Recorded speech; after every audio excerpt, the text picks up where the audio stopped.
বসেই দেখেন, আপনি তাকায় তাকায় দেখতেছেন আপনার বয়স 60-70, তো আপনি আপনার ঘর পরিবারকে জাহান্নাম থেকে বাঁচাবেন কোন দিন, কোন বছর? আরো কয়শো বছরের টার্গেট নিয়ে আছেন?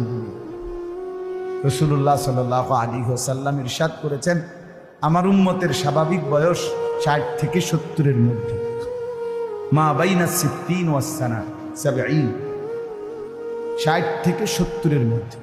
চোখের দিকে তাকাই আসুন, মহব্বতের সাথে শুনুন, নিজের ভালোর জন্য শুনেন, আল্লাহর কথা শুনুন।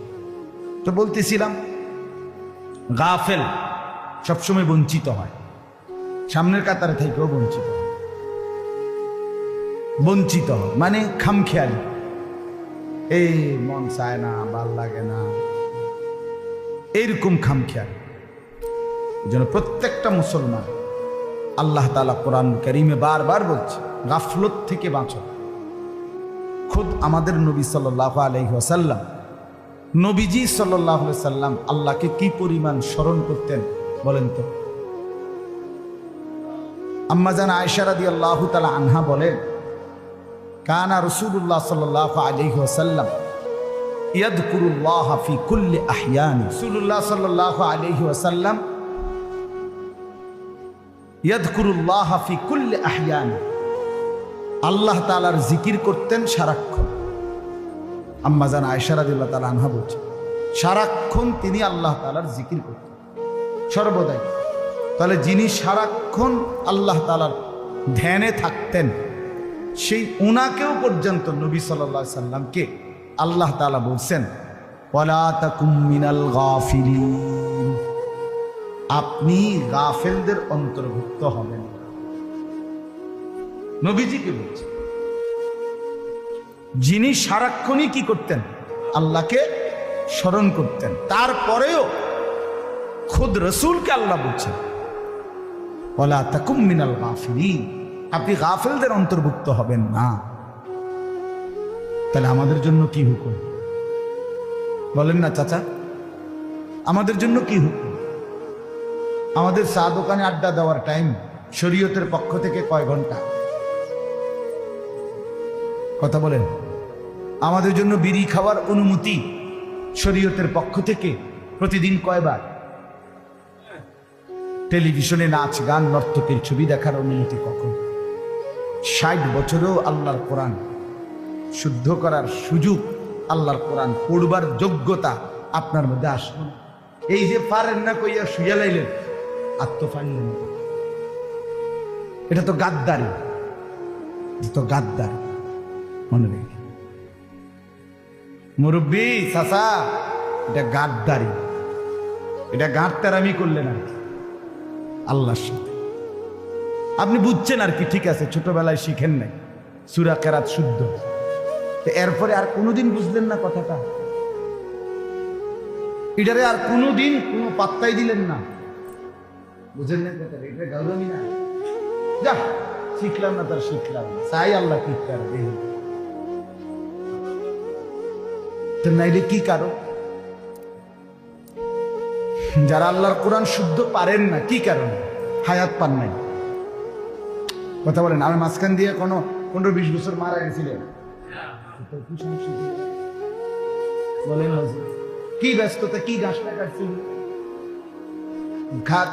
কিচ্ছু ব্যস্ত না।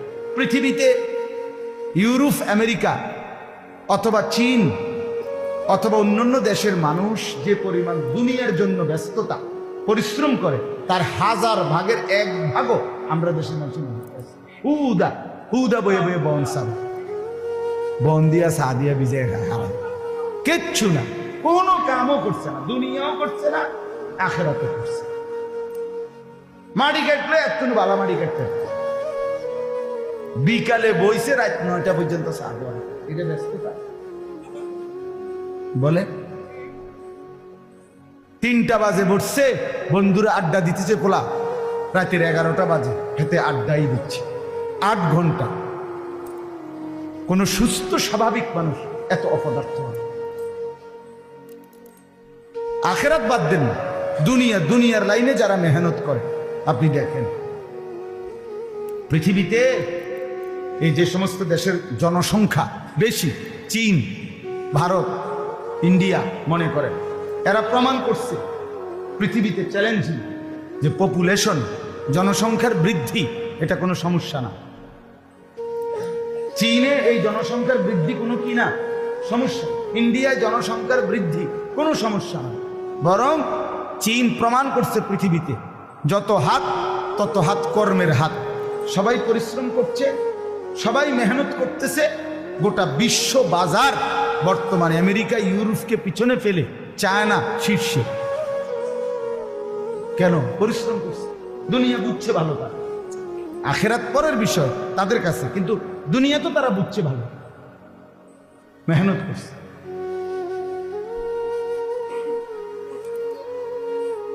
তাইলে বলেন প্রতিদিন আসর থেকে মাগরিব মনে করেন এই কদ্দুরটাই ঘুরাগাড়ি করা, এটা শরীয়তে কোন আয়াত? হুজুর বলেন প্রত্যেক দিন নিয়ম মাফিক একটা মানুষের বিশ্রাম প্রয়োজন, যখন তখন আপনি না আসরের আগে একটু বিশ্রাম করলেন, আপনি না দুপুরবেলা একটু বিশ্রাম করবেন, কিন্তু আপনি মনে করেন আসরের আগে ঘুমেতে উঠটা আসরের নামাজ পড়বে, তো উনি বিশ্রাম করে উঠছে না, তো আসরের পরে আবার ঘোরেন। তো এইটা কেমনে নিজাম বানায় নিলাম আমি? এই জন্য বললাম আমি, আমার কথা এইটা, শুধুমাত্র গাফেল, দুনিয়ার ব্যস্ততাও ছিল না, আখেরাতের ব্যস্ততাও ছিল না, শুধুমাত্র খামখেয়ালি। আখেরাত লাগবে না ওনার, কবর লাগবে না ওনার। এই হলো আমাদের, যাদের কোরআন শরীফ অশুদ্ধ, অশুদ্ধ থাকার একমাত্র কারণ এটা, আর কিচ্ছু। উনি তো হায়াত পাইছেন, উনি 60 বছর, আর কত হায়াত দিত আপনারে? 200 বছর দিত আপনারে। আল্লাহর কোরআন শিখতে 200 বছর লাগে, কথা বলেন না? কোরআন শরীফ সহি শুদ্ধ করতে 12 বছর লাগে না? 18 বছর লাগে। এত লক্ষ বাচ্চা যদি, আপনাদেরই সন্তান, আপনাদেরই বাচ্চা কাচ্চা যদি আল্লাহর কোরআন শুদ্ধ করতে পারে, আপনি পারতেন না কেন?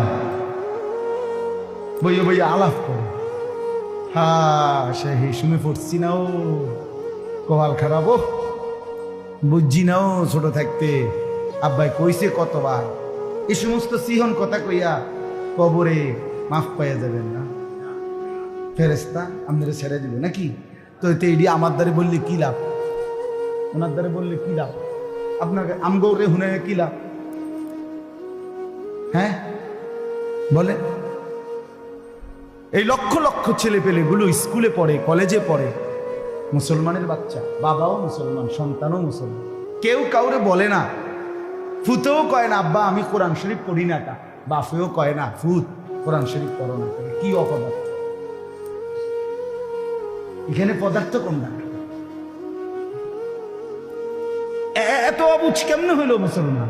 বাপেও অবুঝ, ফুতেও অবুঝ, মায়েও অবুঝ, সন্তানও অবুঝ। আহা মুসলমান, ভুল না বিভুল, কি ভুলে গেছে তাও ভুলে গেছে, কি মনে নাই তাও মনে নাই, কি বুঝে নাই তাও বুঝে নাই, কি ছিল কর্তব্য তাও জানে। আল্লাহকে এভাবে ভুলাই দিলেন আপনার ছেলেটাকে। সেই ছোটবেলায় 6 বছর বয়সে ছেলেটা ক্লাস 1-এ পড়ছে, 14 বছর 16 বছর কইরা ছেলেটা কিছু পড়ালেখা শিখলো। 12 বছর 14 বছরেও আপনার ছেলেটার মেয়েটার আল্লাহর কোরআন শিখার সময় কোনো দিন হলো না। কি সন্তান বড় করলেন? মুসলমানের পরিচয় কেমনে দিলেন? ছেলেটাই বা কেমনে পরিচয় দিবে? আমনে বা মুসলমান বাপ এটা কেমনে বলবেন? বলেন, একজন বাবা বলে, তোমরা একটা ছেলে বলো ভাইয়া, জেনারেল ছেলে, স্কুলে পড়া অনেক ছেলে আছো এখানে, বলো কি অযোগ্যতার কারণে আল্লাহর কোরআন পারো না? আর অতিরিক্ত জেনারেল এই সবগুলো করা পরে অতিরিক্ত দুনিয়া কি ভোগ করবা যেটা আমরা পাবো না? সে একটু শুনি।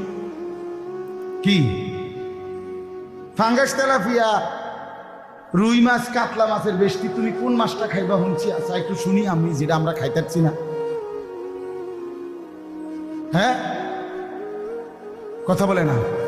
খাট, পালং, sofa, furniture, fridge, AC, tiles, এর অতিরিক্ত কোন ফার্নিচারটা তোমার ঘরে তুমি জোগাড় করবা যেটা আমি মাদ্রাসায় পড়ার কারণে, কোরআন শিখার কারণে পাবো না বা পাই নাই, সেটা কি শুনি একটু? তাহলে মিলাই দেখি আমার ঘরে আসেনি কি কইলি তো।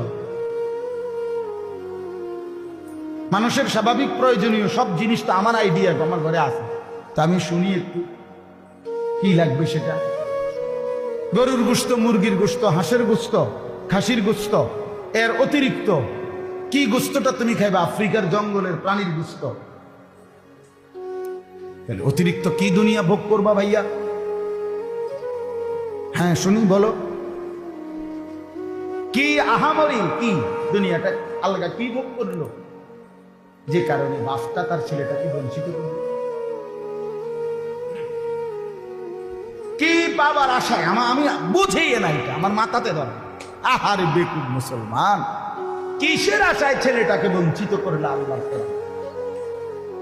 কি আশায়, কি ভোগ করছে তোমার ছেলেটা যেটা আমরা পেলাম না? কি তা?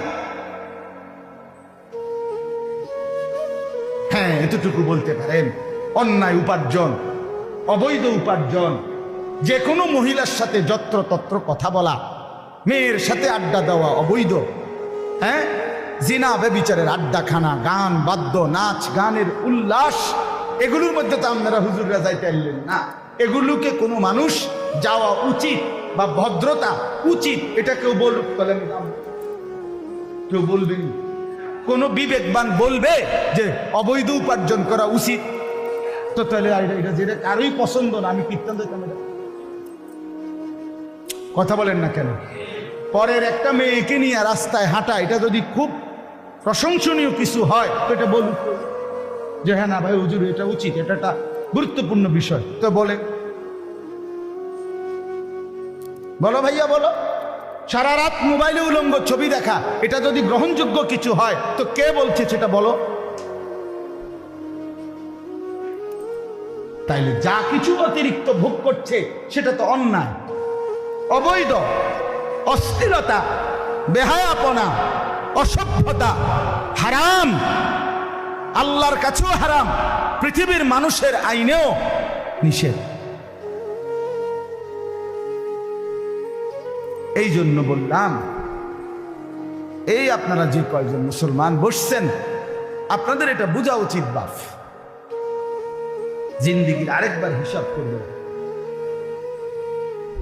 ছেলেরা তোমরাও হিসাব করো, মনে করো বাপ গুরুত্ব দিল না, তার কারণে তুমি নষ্ট হইলে হবে না। শেষ পর্যন্ত কবরে তুমি একা, শেষ পর্যন্ত একা। আমার আব্বা মারা গেছে 2015 সালে, আমি এখনো বাইচা আছি। তাহলে আমার এই বছরগুলো আমার আব্বা ছাড়াই আমি চলতেছি, তাহলে আমারে কি আমার এই বয়সগুলোর হায়াতের হিসাব দিতে হবে না? কথা বলেন না কেন? তো বলে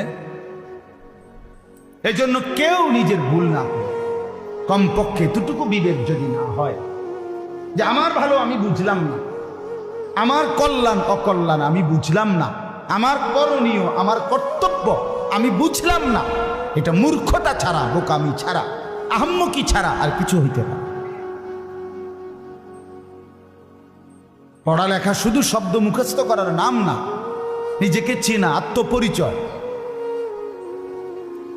আত্মপরিচয়, দেহ মন আত্মার বৃদ্ধি, এটাকেই এডুকেশন বলে, এটাকেই পড়ালেখা বলে। এই জেনারেল লাইনও এটারই পড়া করে, আপনি খবর নেই। এই ইংরেজিতেও জিজ্ঞাসা করেন পড়ালেখা কাকে বলে। বডি, মাইন্ড অ্যান্ড সোল, এই তিন জিনিসের উৎকর্ষ, শরীর, চিন্তা, অন্তর, এর উৎকর্ষ সাধন করা, এটাই জ্ঞানের উদ্দেশ্য। এটা আমরা হুজুররা বলি না, এটা জেনারেল লাইনের পণ্ডিতরা বলছে। এডুকেশন কাকে বলে, পড়ালেখা কাকে বলে? তো যার হৃদয়ের কোনো উৎকর্ষ উন্নতি হলো না, যার 24 ঘন্টা যার কলিজার ভিতরে নারী, ছবি, নাচ, নর্তকী, উলঙ্গ দৃশ্য, মোবাইলের আসক্তি, বন্ধুদের আড্ডা, এটা ছাড়া যার ভিতরে অন্য কোনো মানসিকতাই নাই, এই অপদার্থ পড়লো কি, শিখলো কি? বলো ভাইয়া কি?